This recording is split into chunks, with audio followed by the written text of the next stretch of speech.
Nagsimula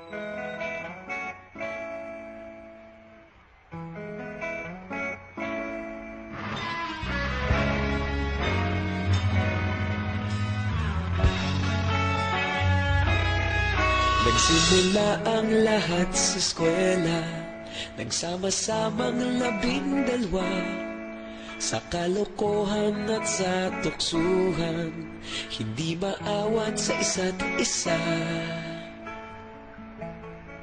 Madalas ang standby sa cafeteria, isang barkada na kay saya, laging may hawak-hawak na gitara, konting udyok lamang kakanta na.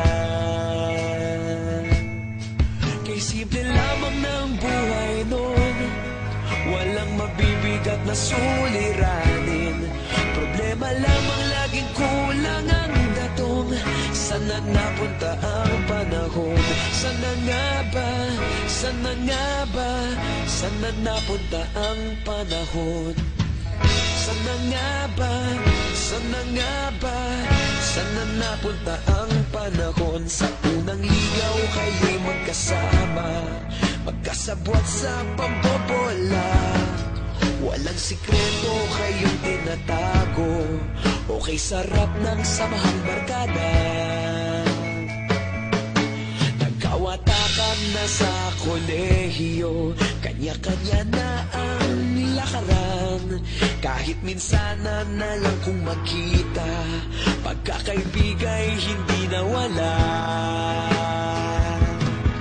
At kung saan na napadpad ang ilan, sa dating eskwela meron din naiwan, meron pa ng mga ilang nawala na lang, nakakamiss ang dating samahan. Sana nga ba? Sana nga ba? Sana nga bang barkada ngayon? Sana nga ba? Sana nga ba? Sana nga bang barkada ngayon?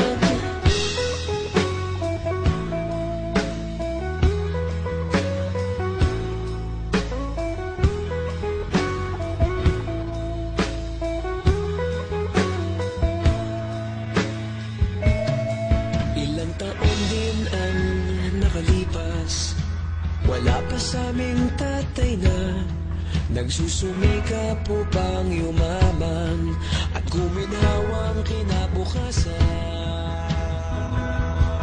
Paminsan-minsan kami nagkikita, mga naiwan at natira, at gaya nung araw namin sa eskwela, pag magkasama'y nagwawala. Napakahirap malimutan ang saya ng aming samahan, kahit lumipas ng ilang taon, magkabarkada pa rin ngayon. Magkaibigan, magkaibigan, magkaibigan pa rin ngayon. Magkaibigan, magkaibigan, magkaibigan pa rin.